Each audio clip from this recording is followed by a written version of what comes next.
So 51% or more of people believe this. How do you know that exactly? How many people did you ask? And do you understand that being biased is not necessarily an impediment towards fairness? If I have a bias towards the truth, does that mean I cannot be fair as a judge in a court case? Well, if it is unconscious, then I must be asleep while it is happening. Or don't you understand what unconscious means? Do you mean subconscious? Because that would make for a more sensible statement. But setting my nitpicking of grammar aside for a moment, yes, indeed, our individual perspectives, honed through personal experience, do create a kind of lens through which we see and interpret the world around us. This is true for everyone, even the people who made this video. So why shouldn't I be suspicious of it as well? Oh, right. I should be.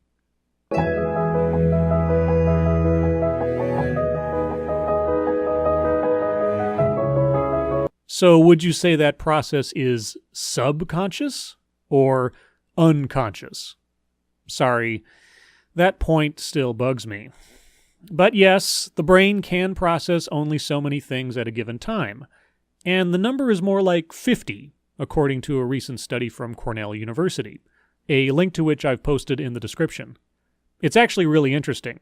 And yes, I know this is another nitpick, but gosh, I seem to be biased towards accurate information. Obviously, that means I cannot be fair.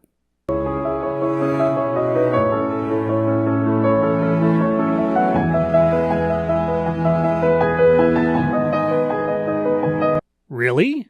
Wow, I had no idea. And this video is coming from Mogul. And tell me what Mogul is all about?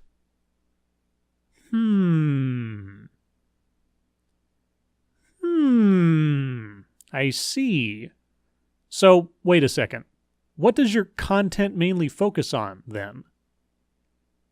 Yeah, I guess maybe you do tend to favor those who are just like you. So, if you're guilty of the same crime you're accusing everyone else of, how are you any better?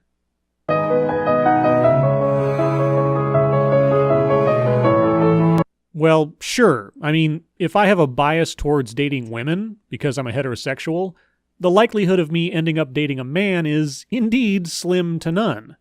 And if I am biased against being poor, then I am going to make choices that would tend to, hopefully, keep me out of poverty. Biases in personal and professional life are not inherently bad things.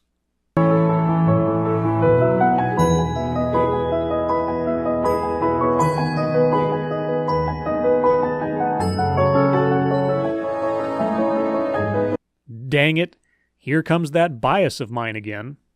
Okay, so screens used in orchestras have been an increasing practice since the early 1970s. Taking this video at its word, over the last 40-odd years, the percentage of women hired into orchestras has risen from 5% to 25%. Now, correlation does not equal causation. So my question then has to become, what has been the ratio of women auditioning for orchestras as compared to men over that same time period? I mean, if 5 times more women have been auditioning these days as compared to 40 years ago, then blind auditions wouldn't have been shown to affect anything, would they?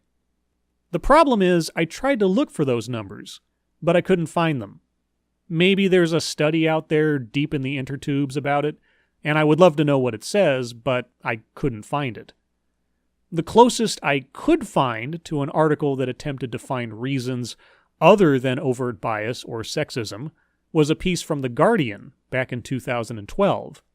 One of the prime factors they found for a lower rate of women in orchestras was the choice between the orchestra and raising a family, and the factor of the touring schedule of most orchestras and the strains that could put on family time, as well as the financial considerations of taking time off from, say, a full-time job to tour with an orchestra. which, unless you have a very forgiving arrangement with your job, might risk you losing your job.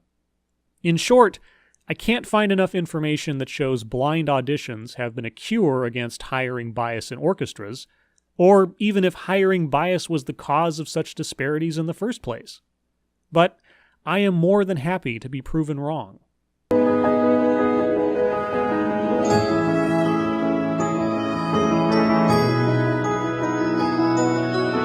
No, it did not prove that at all, like I said.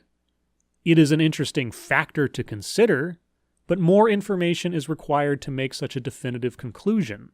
Alright, so all of that aside, because Mogul is a channel that is aware of its biases, and Mogul says that favoring people that are just like you is problematic, I'm looking forward to Mogul giving us an example of how the world is also biased against men.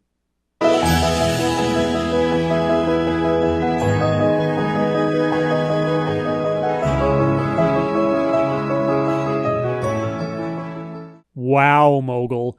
You sure are a shining example of defying expectations. I think I'm going to keep an eye on you. As always, thank you for watching.